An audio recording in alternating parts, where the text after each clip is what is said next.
so we did all this last night, so we're about to check it out, see what we got, examine it in closer detail. I can go and tell you, everything's still sticky again. So it's been 24 hours. We mixed this batch way better than the first batch, and everything is just still so sticky that if you touch it, it will leave residue on your fingers from it. So, but there's a clump off to the side over here that fell on it when we were mixing it, and it feels like it's hard. We're gonna take it off with some pliers and examine it and see if it's actually dry, because I think, again, the same situation. I think our bond is dry, but our top layer is sticky for some reason. Let's flip the camera. All right, so we had this piece right here, okay, that flipped off to the side. And you can see my pliers just jumped off of that. Okay, so I'm actually having to grab that really good, like strong. So let's take it. And did you hear that? Did you hear how it clunked? I don't know if the camera picked that up, but it's hard. There it is right there. It's cured on the inside again. So if we look at that under light right there, okay, you can see how it is again dry on the inside, but damp on the outside. See that? You can clearly see that on the inside of all of that, it's dry. And then on the outside, the camera even picks it up, and you can see how it just looks slimy and wet, but the inside is literally dry. So it's kind of unique to me. I don't understand the science behind it, but all the panel bond I have ever used has always just been dry all the way through. Maybe there's just not enough thump left to this stuff to really kick it off, but there's enough to kick it off for it to dry. Or maybe there's a reason why the outer layer that's coming in contact with the air is not drying, but the pieces that are sandwiched in between that the air is not coming in contact with, maybe there's a reason why they are they're drying out, but the rest is not. I don't really know. I don't really have an answer for that at all. All I can show you is the results I got. So I'm not gonna chalk that up as a loss. That's money saved. I think I feel pretty decent about everything's gonna have a good bond. It's just the outside layer is gonna be sticky. We're gonna go ahead and get the seam sealer, try to get the seam sealer done tonight. And I think I'm gonna go ahead and try to mess with my stencils on my wing. So let me show you how I did my original wing on my car.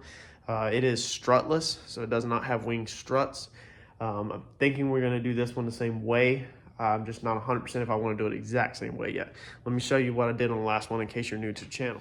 All right, so on my wing right here, this wing is strutless. So as you can see, it has struts that are actually powder coated.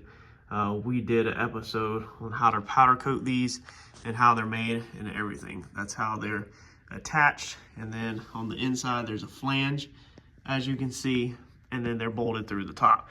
So that's how currently, and all this white stuff is like wax and stuff like that underneath the wing.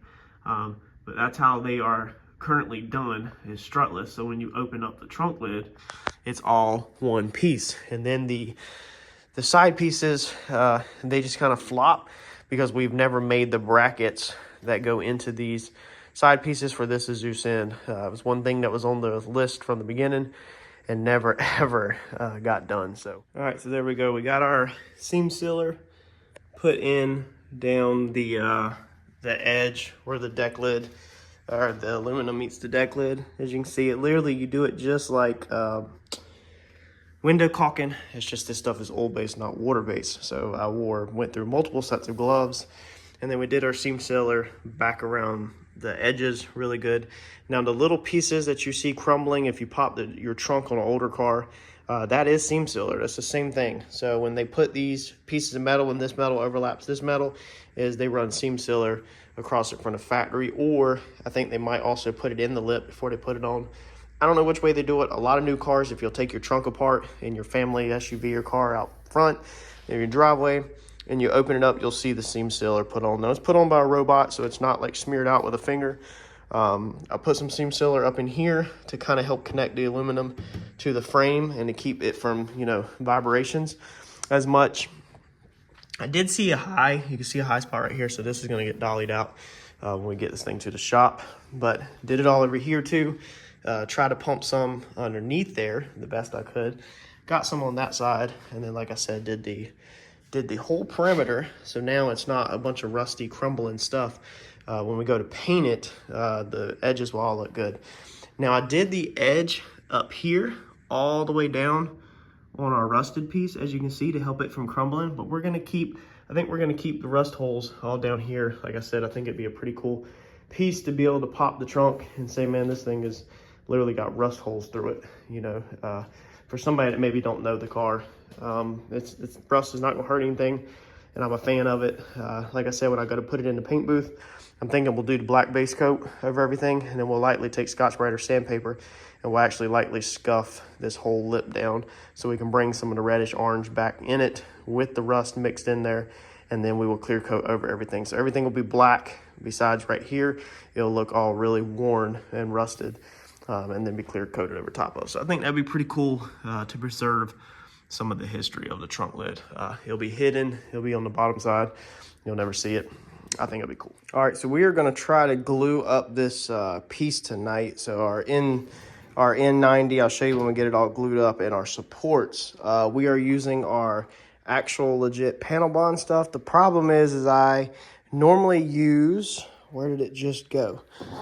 This style tips. These tips are a little cheaper than the other ones, and they actually will screw onto the 3M product. They're not made for the 3M product, though, I don't think. But this is what I normally get at the paint store.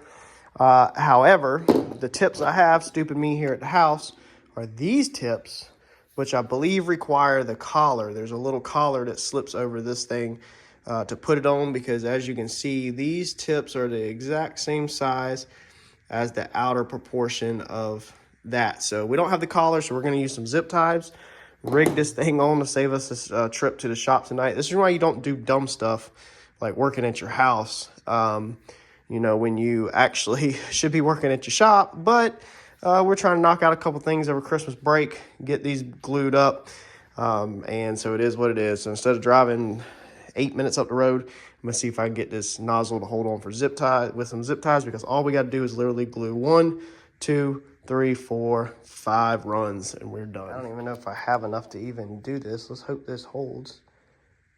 Oh, it looks like it might be about to pop off. I might be able to get it if I'm careful. Let me see if I can get this. All right, so I was able to hold the tip with my fingers also and keep it, you know, there's a pressure on there, because there's a lot of pressure pushing it through there. So we've put us a zigzag pattern over this. We're gonna flip this over, line this up, glue this, and then see if we got enough to glue our supports, and I'll holler back at you. All right, so we've got all this set out. We're gonna let it dry. I'm actually going to need one more piece, but I think I'm gonna make that piece bolt on probably. So these are gonna be our supports to keep the deck leg from bowing like that, for 1, okay? And for 2, these are gonna be where we tie in our other supports. So we're gonna tie in some kind of rod from here to here to support it up and down. And this is gonna be what we tie into either on the inside or whatever. I should have set these in a little, but I wanted this right across the edge, because we're also gonna make a bend on there. That way, hopefully that bends very precisely and straight right there to match the roll of the edge of the car. As you can see on this wing right there, okay, you can see the crease.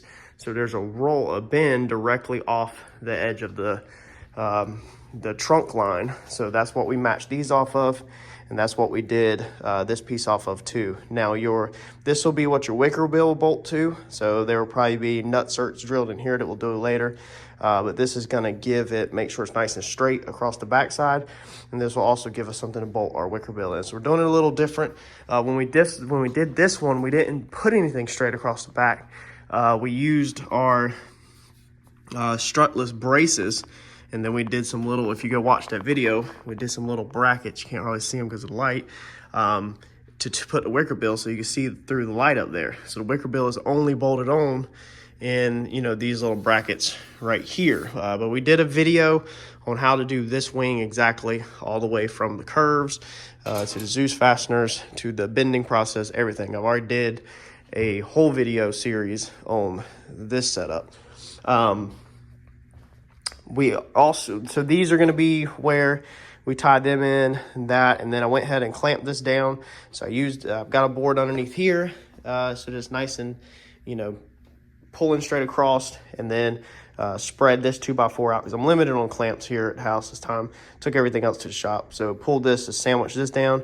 So it's pulling these supports tight down to that, which these ends are sandwiching all that down. So everything is sandwiched nice and tight. Corners are nice and tight, then we're nice and tight. The only thing is there's not none in the center, but it don't really have too much give to it. And if it's not perfect in there, then that's fine. I took my finger with a glove and smeared the edge, but we'll probably run some seam sealer around all that to clean it up, along with inside these gaps we might run seam sealer once we figure out our angle, because we still have to bend this wing. It's another thing you have to keep in mind is that it's laying straight right now, but that's not how it actually needs to be. It's probably going to have to be bent like this. So this is another reason why I wanted to go ahead and get these pieces done, to add some strength to this deck so that this deck stays nice and flat, and we can make our bends on the end and our bends across it, because the one across it is really going to fight us. But that's probably going to not so much be bent, just kind of actual little struts that we're going to make. They're probably actually going to kind of just pull it down. It's probably not going to actually be a bend per se in that sideways piece. Now the products we used this time, first off, we used the 3M gun. So that's going to be 008571. Okay, that's the part number on the 3M gun that you're going to need. This is the same gun we use on all of our bumper repairs for plastic. We went over it on the golf carts. We went over it on bumpers. We went over this multiple times using this gun on this channel. But for this product, we're using panel bond adhesive. It's going to be 08115. So this is the actual stuff that we're using for this one, and it does come with the correct tips. It comes with a couple tips whenever you order it, and you can order replacement tips. So it says right here on the side, you have 90 minutes work time on this one, 4 hours of clamp time, and 24 hours of cure time. So this only needs to be clamped for 4 hours, and it takes 24 hours to cure. So tomorrow is Monday. Today is actually Christmas Day. So I figured it'd be good to get out here this afternoon real fast, clamp this up. My parents are actually coming over tomorrow, so it'll be a hit or miss if I can get out here. But if I do, what I plan to do is we're actually going to finally take this off the stand, and we are going to put it on the car. So I took the car down off of blocks earlier today, roll it forward, threw the battery charger on the battery, and it was literally saying like low, and then it would say full. So I don't know if I believe that battery charger, but we're trying to, we're going to clean the car up, wipe it down, kind of breathe a little bit of fresh air into it since it's been on jack stands for so long. It seems like forever. And possibly fit the actual deck lid to the car tomorrow, finally. Maybe go work tomorrow night and sling some body filler on it. So stick with me, we'll see what happens. Let's let this dry up. All right, so we got all of our stuff unclamped. It is Monday night. I got the heat rolling. If you hear it in the background, it's freaking freezing out here, man. It feels like, I think it's like probably the 30s outside, dude. It is cold here. So letting the heat warm up in the garage, we are going to pull the trunk lid off the car. We're not going to do any weights in this video. We will do comparison weights after they are equal, with paint on them and the end caps on them and everything. So we're just gonna hold that out. But let me show you how this turned out down here. All right, so I mean, this thing turned out really good. I'm excited to get this thing on the car finally. But all of this panel bond, you can hear, is rock hard. So it's definitely not like the other stuff. Let me just try to zoom in. Okay. You can hear I can't pick it. I can barely get it scratched right there. And can't really get any under my fingernail. So I mean, it is definitely different than that stuff up there. This stuff up here, you can see, okay, we can still pull off pieces and easily get it under our fingernail. Somebody in the comments said though that you can wipe this down with, they believe, paint thinner or like a wax and grease remover, that they're pretty sure when they actually did this for a living, they used this product.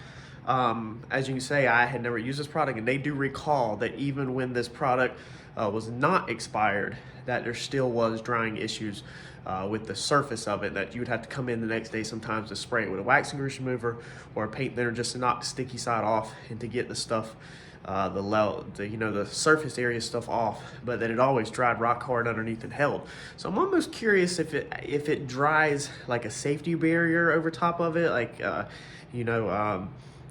something just to keep the air off the curing process. I don't really know the science behind it. I'm just brainstorming, but I'm curious of why the product does that. Why does it stay sticky on the surface even 10 years ago when the product wasn't expired? So it's very unique, but as you can see with your 3M panel bond that we have on this area over here, it drives rock hard, dude. It's been 24 hours since we glued this, and I mean, it's solid. So still so far, no rivets, no screws, nothing like that. We have built this whole trunk lid. Also, no welding has been done on this yet. And if everything goes as smooth as planned, there won't be no welding or nothing like that. I did order some pieces for the struts today. So when they come in this week, you know, hopefully, or next week, we'll go over them. Let's get this deck lid off of this car, and let's finally fit this thing to the car. And let's see what kind of angles we have on the actual wing part. And let's see if we can get this thing to bend out level. That's our goal tonight, is to see if this is doable, because we're still in very unknown territory, uncharted waters, to say how this thing is going to bend, since the deck lid is curved and it transitions into a straight. So we're still doing a very interesting piece. You know, and I'm curious to see how it goes. And we also have to bend the ends up. I want to get the bending done, and I want to make sure this thing will sit straight before we take this thing to the shop and start doing our bodywork and paint process on it. Let's get it on the car. All right, when you're working alone, make sure you put some towels down underneath this corner, so that this trunk lid, when you unbolt these bolts on all vehicles, Fox bodies, Mavericks, Novas, anything, man, especially the old schools, they can slide because your arm actually just goes inside of this pocket. So this pocket is really deep, as you can see. So normally this thing will fall all the way till the corner hits. On some modern trunk lids that we work on, that's not necessarily the case. They're designed different some situations, but even then, if we're working on a customer car, we always put a towel down, and normally always use 2 people. And I always instruct my employees, anybody that works for me, to keep a hand under the edge, whether we're doing a hood or whether we're doing a deck lid. That way the item you're working on cannot fall into the customer's vehicle, or in your situation, your project. So if you're having a buddy keep them, this corner is the most important corner out of everything. That is where you have to watch out for. You don't have to watch out for anything else pretty much. I mean, you got to be careful, but your big trouble areas are these corners. So these corners are humongous issues. Make sure y'all watch out for that. So we working alone tonight, as always, one-man show out here. We are going to put the towels there, because once this thing unbolts, then it's going to want to fall that way. Now, this whole setup is so heavy that it's the factory deck lid. And remember, in the first video, I weighed what this thing was from the factory, and you'd be blown away at what that weight was, probably. So you need to go back and watch the very first video of this series to see what we started with. But then on top of that, we've added this wing, and this is made out of thicker aluminum. This is not thin at all. We didn't go super lightweight on this one. It's lightweight, but it's not super lightweight as the new one. So this is a heavy package. It's so heavy that the factory trunk lid, the spring won't actually stay up. So I'm hoping the goal here is that when we're done with this one, this whole thing will weigh less than a factory deck lid, meaning that this thing will hold up just as it did from the factory. Look at that. We've already scratched the deck lid. Man, dude, I've tore this car up. But so what we did for that solution, if you call in some of our previous videos, is we come in here and we built this hood prop.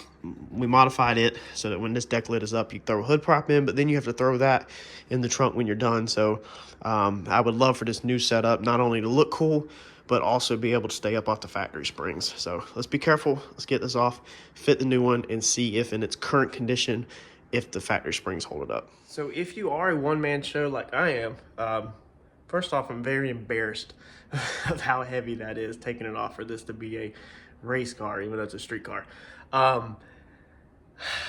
You're gonna need some help. So that side's gonna stay up from the factory because of the spring is loaded on that side. This side is not. So we have a clamp right here that's clamped on. You're gonna have to do that, so when you go to slip this deck lid on, this arm is up if you don't have nobody holding it. And there's also one piece that you need to look out for falling out. Let me show you. All right, so all I have done is just took my clamp, clamped it onto the body part. If you're new to the channel, there's, you can see the original color of the car. It used to be green. Clamped it to not the arm, but the actual body, and that helps keep the arm falling. If your arm does fall down, one thing you've got to find and make sure is in there before you go to stick your deck lid on is these little guys. So new cars, the screw mechanism is built into the arms of the trunk lid, but these old schools, for us younger guys, there's actually an insert on the Mavericks. Can't remember 100% the Fox body when I took Randy's apart, but the Mavericks, you have these inserts, and when this arm falls down, this will fall out. And if you don't see it, you just go to throw this arm back up, then you won't have nothing to screw to. So they just sit down there like that. You got to make sure them are in there. That one's always going to stay up because of the factory spring. Let's throw the deck lid on there. I'm excited about this. So look at that. We've got it on. The clamp is off. The clamp's on the bench.